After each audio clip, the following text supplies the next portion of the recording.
코로나에 지친 인류는 팬데믹의 위협이 서서히 진정되는 듯한 상황을 맞으면서 전 세계는 이제 새로운 국면으로 접어드는 모양새입니다.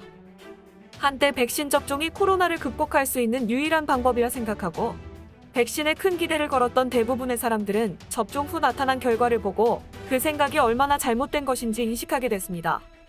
그러나 이런 와중에 빌 게이츠는 지난 18일 독일 미넨 안보회의에서 코로나로 인한 위험한 상황은 감소했지만 또 다른 팬데믹을 겪게 될 것이라며 다음 팬데믹은 다른 병원체에서 발생될 가능성이 있다는 경고성 발언을 했습니다. 한때 코로나 발생 사실을 정확히 예측해 언론에 의해 예언가라는 평가까지 받았던 빌 게이츠가 왜 이런 발언을 했을까요? 이 말은 큰 관심을 불러일으켰고 언론에서도 화제가 됐는데 그의 발언에 대한 진위 여부와 배경을 놓고 사람들은 설왕설래했습니다. 일각에선 이번 발언과 과거 상황을 오버랩하면서 계획적이며 새로운 팬데믹을 추진하려는 음모가 숨겨져 있는 게 아닌가 하는 의혹까지 제기하는 상황입니다. 게이츠는 작년 11월 3일 영국 외무장관을 지낸 제레미 헌트 의원과 가진 인터뷰에서 각국 정부는 미래에 다가올 팬데믹과 천연두 테러를 준비해야 한다고 말했습니다. 또 세계보건기구 내에 새로운 팬데믹 전담 조직을 구성해야 한다면서 투자 금액이 많이 들어가도 이 같은 연구 결과가 큰 성과를 낳을 수도 있다고 했습니다. 게이츠는 5년 안에 우리는 다음 팬데믹 준비가 됐다라는 제목으로 책을 내려고 한다. 팬데믹 전담 조직을 운영하려면 1년에 10억 달러 정도가 필요할 것이라면서 미국과 영국이 그중 상당 부분을 부담해야 할 것이라고 주장했습니다. 여기에는 국제공항의 천연두 테러 감시활동 예산 등도 포함되는데 만약 테러범이 10개 공항에 천연두 세균을 보내면 어떻게 되겠느냐? 자연적으로 발생하는 유행병이든 생화학 테러로 발생하는 전염병이든 현재 우리가 경험하고 있는 것보다 더욱 심각할 것이라고 경고했습니다. 그는 인터뷰 도중 여러 번 천연두 얘기를 꺼내면서 이에 대비한 준비를 해야 한다고 강조했는데 마치 천연두가 앞으로의 새로운 팬데믹을 주도할 병원체가 될 것처럼 얘기했습니다. 당시 그의 발언은 큰 논란 없이 지나갔지만 2주 뒤인 작년 11월 17일 미국 질병통제예방센터는 펜실베니아 연구실의 한 직원이 천연두 세균이 들어있는 것으로 표시된 냉동 유리병 여러 개를 발견했다고 밝혔습니다.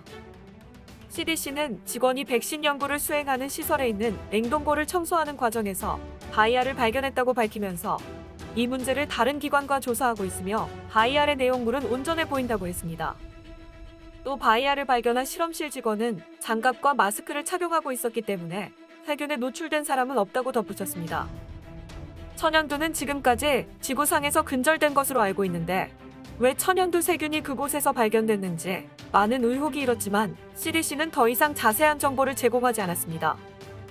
바리올라 바이러스에 의해 발생하는 천연두는 전염력이 매우 강한 질병이며 기원이 3000년 전으로 추정되는데 18세기 말에 백신이 처음 나올 때까지 수세기 동안 인류가 통제할 수 없었던 가장 무서운 전염병이었습니다. 이 질병은 감염자 10명 중 3명 이상이 사망에 이를 정도로 치사율이 높으며 특정 경우에는 100%까지도 사망하는 위험한 질병이었는데 세계보건기구에 따르면 지난 100년 동안 천연두로 인한 사망자가 3억 5억 명 이상에 달했습니다. 이 때문에 의학계에선 인위적으로 바이러스를 조작해 선제 대응을 하려는 연구를 하기도 하고 소련은 이를 생물학 무기로 개발하려 했으나 사실상 통제가 불가능해 폐기했다고 합니다. 1796년 영국 의사 제너가 백신을 만든 이후 인류는 그 공포에서 벗어나기 시작했는데 WHO가 1980년 천연두가 근절됐다고 발표한 후 한국 등 각국에서 예방접종을 권장하지 않았습니다. 그 후 미국 9.11 테러 이후 탄저균 테러가 일어나면서 천연두 등 생물학적 테러 우려가 일면서 백신 개발이 재개된 겁니다. 천연두는 매우 치명적인 세균으로 간주되어 전 세계에서 두 곳인 애틀랜타에 있는 CDC 본부와 러시아 콜초보에 있는 벡터 연구소에서만 보관과 연구가 허용됩니다. 그러나 2017년 7월 캐나다 과학자들이 멸종이 선언된 바 있는 천연두 세균의 사촌격인 마두 바이러스를 실험실에서 합성하는 데 성공해 논란을 일으킨 바 있습니다. 이로 볼 때 천연두에 대한 연구는 일부 국가에서 비밀리에 추진됐으며 백신 개발 또한 몰래 진행되어 온 것이 아닌가 하는 추측도 일고 있습니다. 가장 최근에는 중동의 예멘에서 최소 3명의 천연두 확진자가 발생한 것으로 알려지면서 논란이 일기 시작했습니다.